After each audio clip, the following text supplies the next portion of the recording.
శ్రీమాత్రే నమః. పుట్టగొడుగుల కూర ఈరోజు చేద్దాం. ఇవి భూమిలో తవ్వించుకొచ్చారు.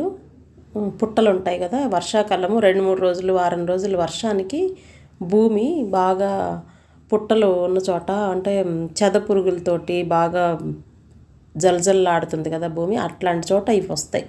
మొక్కల్లాగా ఎంత దూరం ఉన్నాయో చూడండి. ఏరు ఒక్కొక్కటి అడుగునంత అంత ఉంది.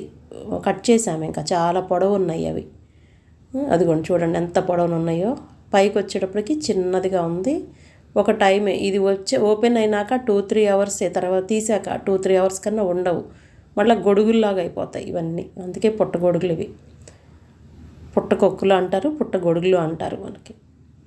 వీటిని మట్టి ఉంటుంది బాగా, వీటికి దాన్ని అంతా క్లీన్ చేసేసుకోవాలి నీట్గా, లేదంటే అంత మట్టిగా ఉంది.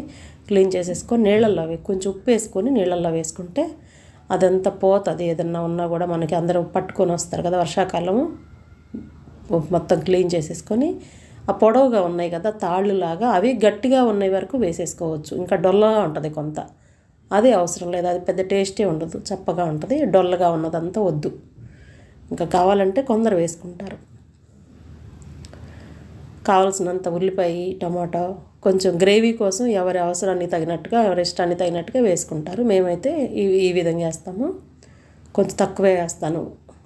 ఒక ఉల్లిపాయ కొంచెం పెద్దగా ఉంటే ఒక్కటి సరిపోతుంది. ఇవి చిన్నవి 2 ఉల్లిపాయలు వేసాను. ఒక టమాటా, 2 ఉల్లిపాయలు అలా వేసేసి వాటిని కడిగేసి పక్కన పెట్టుకున్నాము. తర్వాత ఇవి రెడీ చేసేసుకోవాలి. దీంట్లోకి అల్లము, వెల్లుల్లి, చెక్క, లవంగము, ధనియాలు. ఇవి నార్మల్గా మన గ్రేవీ కర్రీస్కి వేసుకున్నట్టే వేసుకుంటాము. ముందుగా అల్లము అవి పక్కన పెట్టుకున్నాం కదా. కొబ్బరిని ఒకసారి తిప్పేసాను, కొంచెం గట్టిగా ఎండు కొబ్బరి తిప్పాము. తర్వాత అల్లం వెల్లుల్లి వేసి కొంచెం ఇది కూడా పక్కన పెట్టేసుకోవాలి ఈ పేస్ట్ని. ఇప్పుడు పోపు పెట్టుకుందాము.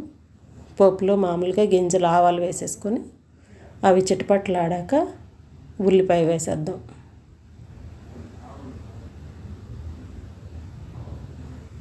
ఇది కర్రీ మొత్తం ఒక హాఫ్ అన్ అవర్, 20 నిమిషాల నుంచి అరగంట వరకు పడుతుంది. కొంచెం టైం పడుతుంది ఉడకటం. చూడటానికి చిన్నగా ఉన్న ఉల్లిపాయలు ఒక 2-3 నిమిషాలు వేగాక, ఉల్లిపాయలోనే పసుపు వేసాం, వేగాక టమాటా వేసేసుకొని కొంచెం కళ్ళుప్పు వేసేసుకోండి. ఇప్పుడు టమాటాలకి కళ్ళుప్పు అయితేనే వేగుతున్నాయి, నిజం చెప్తే. కొంచెం గట్టిగా ఉంటున్నాయి కదా టమాటా. అది కూడా టమాటా కూడా మగ్గాక ఈ అల్లము, వెల్లుల్లి, కొబ్బరి పేస్ట్ ఉంది కదా అది వేద్దాం. అది కొంచెం పచ్చివాసన పోయాక చెక్క, లవంగం పొడి, ధనియాల పొడి, ఈ కూరకి కావాల్సినంత కారము, ఇవి మొత్తం కూడా వేసి ఒక్క నిమిషం అట్లా ఉంచేసి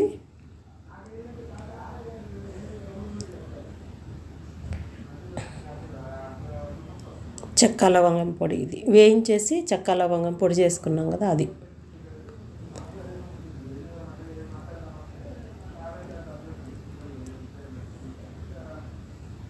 ధనియాలు కూడా అంతే, వేయించేసి పొడి, ఒట్టి ధనియాలు, ఇంకా ఇందులో ఏం వేయం. చెక్క, లవంగం పొడి, ధనియాల పొడి, కూరకి కావాల్సినంత కారం.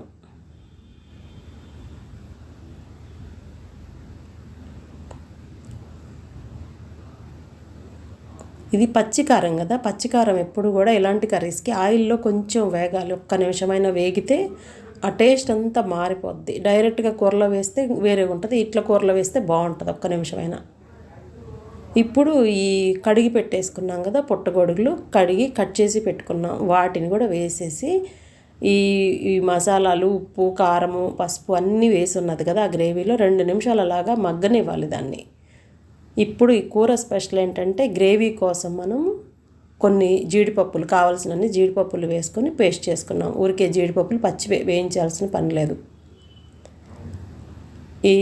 ఈ పుట్టగొడుగులకి మసాలా పేస్ట్ అంతా పట్టింది. ఒక్క నిమిషం నూనెలో అలాగా మగ్గినాయి కదా. ఇప్పుడు ఈ మసాలాలు అన్నీ మగ్గాక మనము గ్రేవీ కోసం తయారు చేసుకున్న ఇది ఉంది కదా పేస్టు, జీడిపప్పులు వేసి వాటర్ వేసి పేస్ట్ లాగా చేసాము. తర్వాత వేడి నీళ్ళు పోసేసి ఒక 10 నిమిషాలు, పావు గంట వరకు ఉడకాలి బాగా కర్రీ. ఉడికితే ఆయిల్ కారము తేలుతాయి పైకి, అదే గుర్తు మనకి ఉడికినట్టు. థ్యాంక్ యూ ఆల్, చాలా టేస్ట్గా ఉంది.